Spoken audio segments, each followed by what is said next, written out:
O kaip tada jausis žuvis? Žuvis palieka Saturnas, jis iškeliauja į Aviną, palieka ir kylantis mazgas, jis iškeliauja į vandenį. Tai kaip čia tos vienišos žuvis, jos liks vien su savo Neptūnu draugaus? Nelabai tam draugaus. Taigi Neptūnas jau nuo sausio 27, reiškia. Irgi iškeliaus. Manyčiau, kad žuvim nebus kada liūdėti. Visų pirma, iki Liepos mėnesio yra jų laimės, meilės, smagumo, gyvenimiškos sėkmės laikas. Aš manau, kad jie bus net labai laimingi ir jie tik tai džiaugsis, kai galų gale tas Saturnas su Neptūnu išeis. Tiesiog iki Liepos mėnesio auksinis laikas, laimės kūdikiai. Tikrai gali save priskirti prie zodiako laimingųjų. O tai buvo labai blogai, o dabar labai gerai. Na, o paskiau ir vėl gerai, kai Jupiteris eis į Liūto ženklą. Tai kiek tu gali pramogauti, džiaugtis ir viskas tau gaunasi, kaip tu nori. Teks truputį, kad tik nuobodu nebūtų, pasidarbuoti. Darbo terapija, tai vadinasi. Ir tai bus laikas, kai galima rasti galbūt geresnį, tinkamesnį darbą ar papildomą darbą, arba tiesiog tą veiklą, kurią užsiemate plėsti, puoselėti, žodžiu, tai sėkmingos veiklos metas. Šiaip geri metai ir kai sustiprės jų sveikata, kai pagerės santykiai šeimoje. Jeigu vieniši, tai visos galimybės rasti tą vienintelę, kuri jum yra skirta. Daug detalesnius aprašymus kiekvienas iš jūsų galite rasti kiekvieno mėnesio lape astrologiniam Palmyros kalendoriuje, kuriame lygiai taip pat galite rasti ir savo užduotus klausimų atsakymus apie užtemimus, apie tranzitus, apie mėnulio tranzitus per zodiako ženklus. Galite rasti detalius mėnulio ir saulės kalendorių dienų aprašymus. Galite rasti ir runų ženklus, kurie galėtų būti talismanai ir amuletai kiekvienai dienai. O svarbiausia, rasite legendinius Palmyros ženkliukus, raudonus ir žalius, kur netgi nenorint gilintis arba neturint laiko gilintis į aprašymų lapą, užmetus vien akį į kalendoriaus lentelę, kuri yra štai tokia visokia margutėlė, galėsite pamatyti, ką tą dieną vis dėlto yra rekomenduojama veikti, ko nereikėtų daryti. Taip pat kalendoriaus pabaigoje rasite visų gyvūnų aprašymus, gyvūnų tai totemų aprašymus, tiek apie asiliuką zoroastrietiškai, tiek apie ugninio arklio metus, tiek apie Merkurijaus planetą kaip metų valdovę. Tuos pačius aprašymus rasite ir metų žvakės aprašyme, kurį visada galėsite paskaityti nuskenavę QR kodą ant žvakės pakuotės. Žvakę bus rekomenduojama užsitekti pasitinkant visus naujuosius metus, tiek mūsų įprastąją sausio 1, tiek kinų naujuosius metus, tiek zoroastriečių naujuosius metus, tai yra kovo 21. Žvakė dar praturtinta, saulei tekant, žvakė dar praturtinta spalva ir kvapais. Iš tiesų rasite dar ir aprašymus detalius, kaip sutikti tuos naujuosius metus, kokius vis dėlto papuošalus dėvėti, kokius šokius šokti arba jų nešokti. Reiktų trankiai švęsti, trankiai pasitikti tuos naujuosius, ar galbūt ramiau, labiau susikaupus.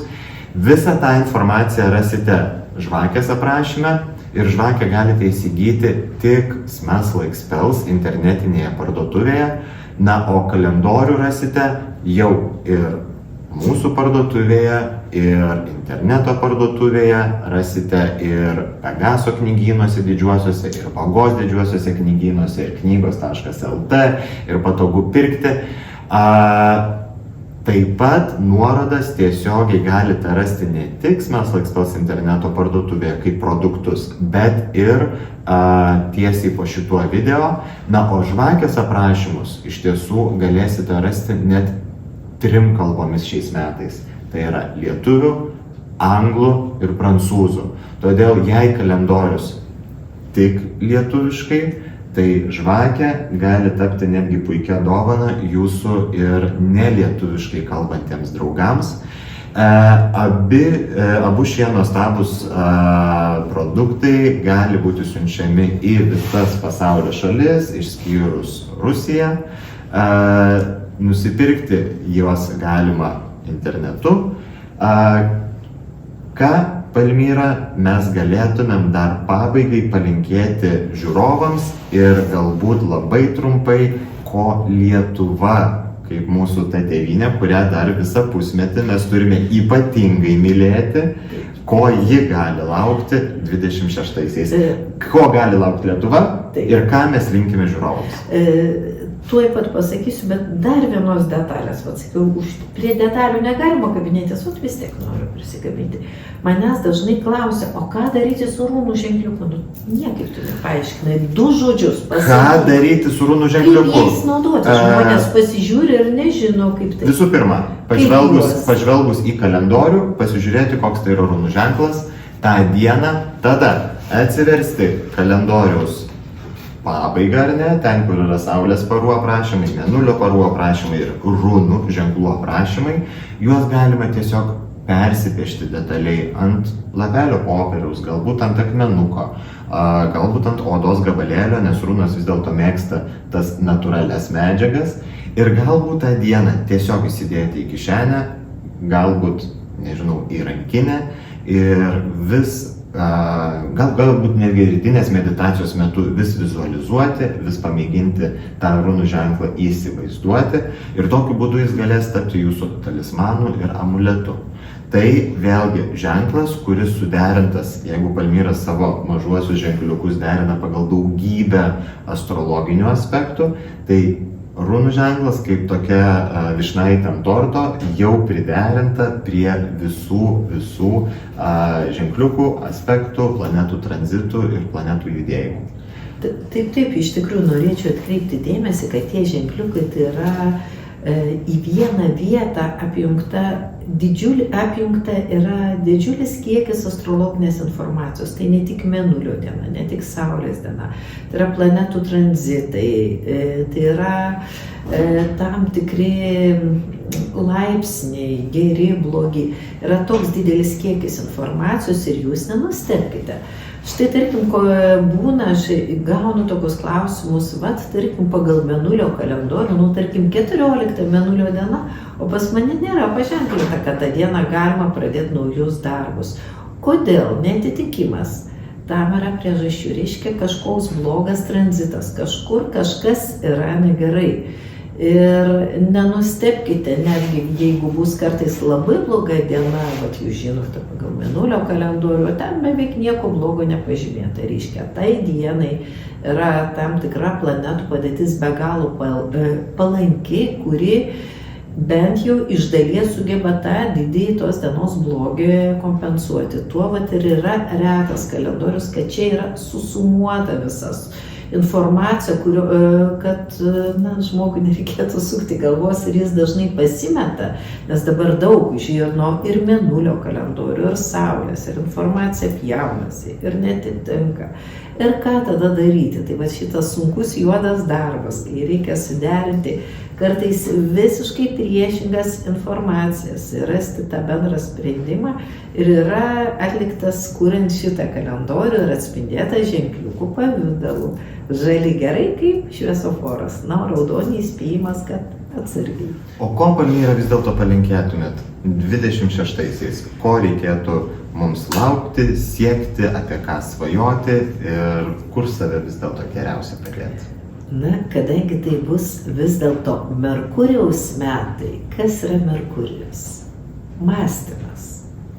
Pirma, apgalvojam, apmąstome, aišku, įskaitant kylantį mazgą žuvyse, kaip mes įsiklausome į intuiciją.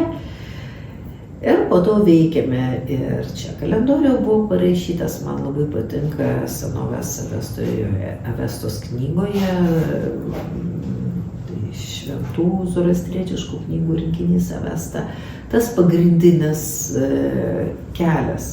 Dora mintis, doras žodis, doras darbas.